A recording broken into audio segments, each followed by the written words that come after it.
Olá, meus amigos, eu sou Anaque Almeida, médico há 40 anos, professor da Universidade de Pernambuco. Como cidadão comum, gostaria de expressar os meus sentimentos acerca dos 15 últimos anos que vivi neste país, onde prosperaram o engodo, a falácia e onde o povo foi insultado até dizer basta. Pois bem, muito bem antes, alguns anos, tive a minha formação universitária e o início da minha carreira em pleno regime militar. Nunca neste país, usando o jargão do embusteiro eleito em 2003, que teve como prioridade desde então propagar a mentira, institucionalizar o saque aos cofres públicos e manter com o seu séquito de ladravazes no poder um apedeuta puro que de política apenas entendia as ações dos movimentos sociais. Enquanto todos os brasileiros não tivessem 3 refeições, o povo acreditou no que nem países mais adiantados ainda não conseguiram. Uma mentira e um engodo, uma falácia incomensurável. Hoje, depois de 15 anos, muitos brasileiros continuam sem refeições e muitos morrem nos corredores dos hospitais públicos. Na educação, a ilusão dos institutos e das faculdades para todos, que na realidade pouco ensinam, pouco pesquisam, adolescentes que nasceram na época que esse embusteiro foi eleito, não sabem interpretar um texto e muito menos manipular as 4 operações básicas da matemática. Na segurança pública, meus amigos, mata-se mais do que em guerras.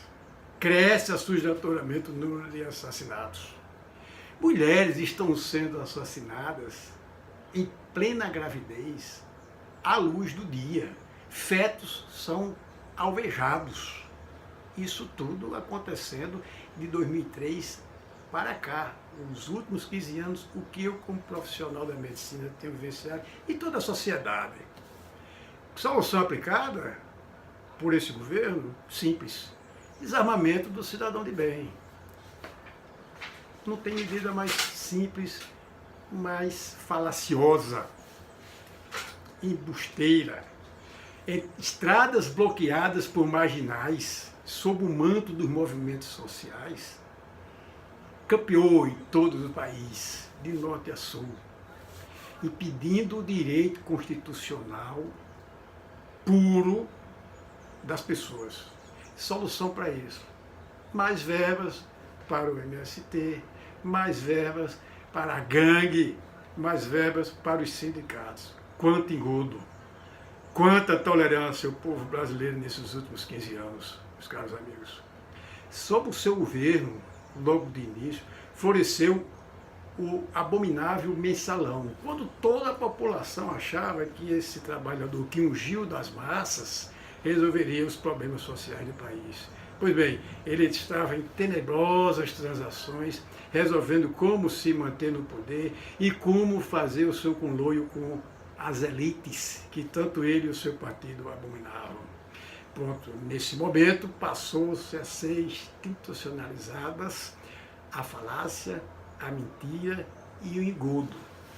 Como se não bastasse, esse cidadão ao vivo e a cores, com o seu séquito de ladravazes, bradou para toda a nação que ainda estava para nascer alguém com ética para discutir com ele sobre a ética.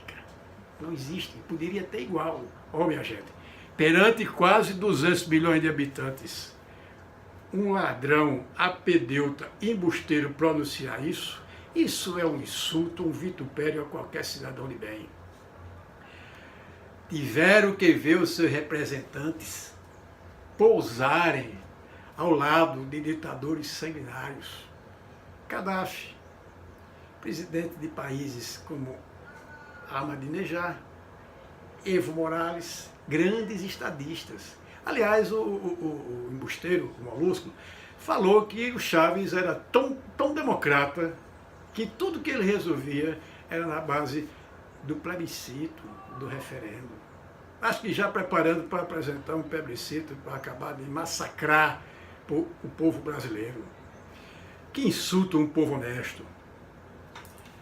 O povo inocente, tolerando, ou seja, o copo da tolerância cada vez mais aumentando o seu volume, e a ebulição de todo esse caldo nessa caldeira infame sendo preparada durante esses últimos 15 anos, diante de todo esse engodo.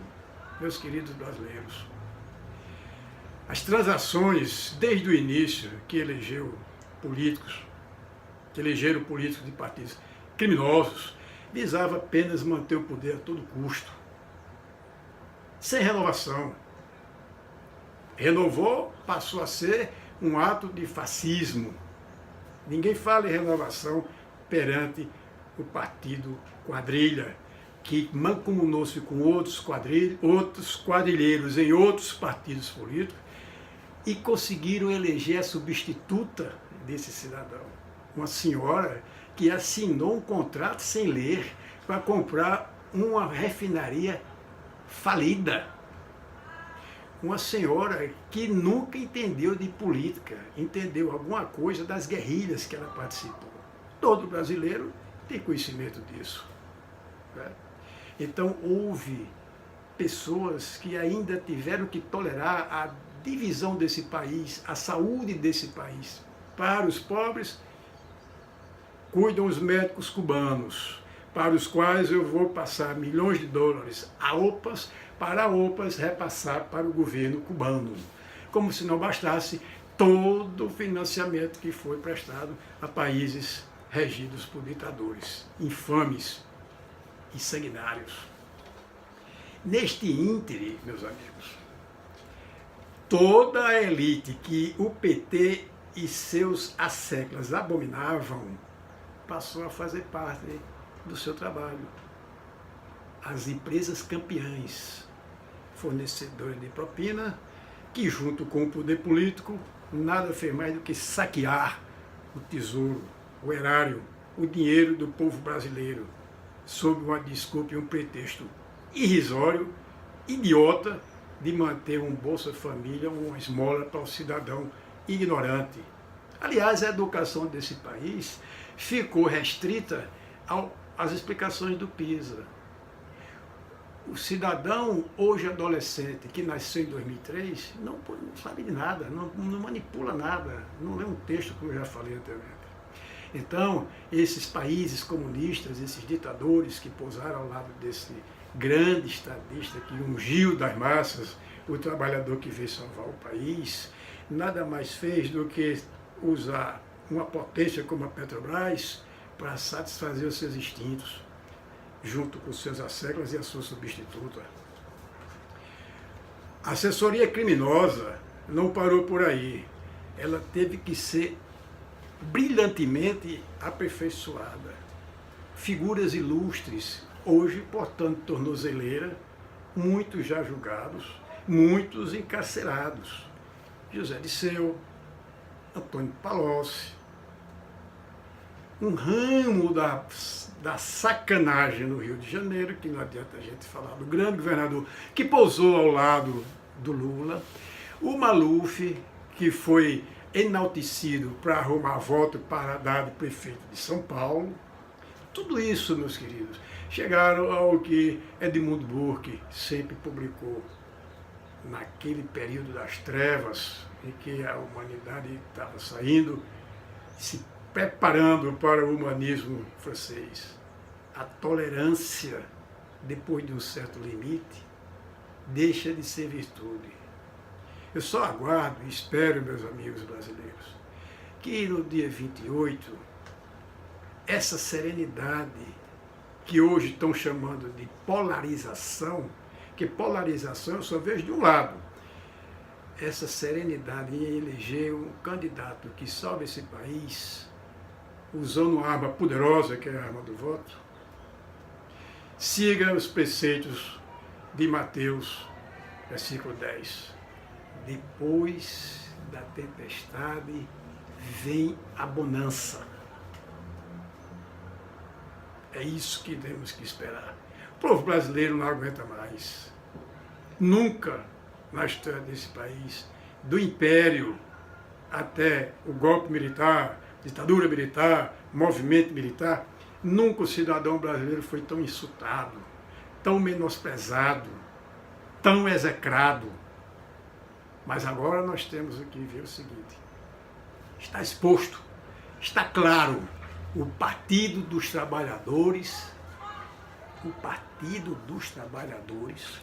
meu companheiro, e não tem nenhuma dúvida, está cremado. Expoentes da sua constelação foram massacrados no início de outubro, no primeiro turno. Não vou citar o nome de nenhum porque não merece. E digo mais, o seu líder maior hoje não passa de um animal morto pregado no asfalto, de onde só se aproximam os abutres. Abutres esses que logo mais terão o seu caminho, o cárcere. Muito obrigado.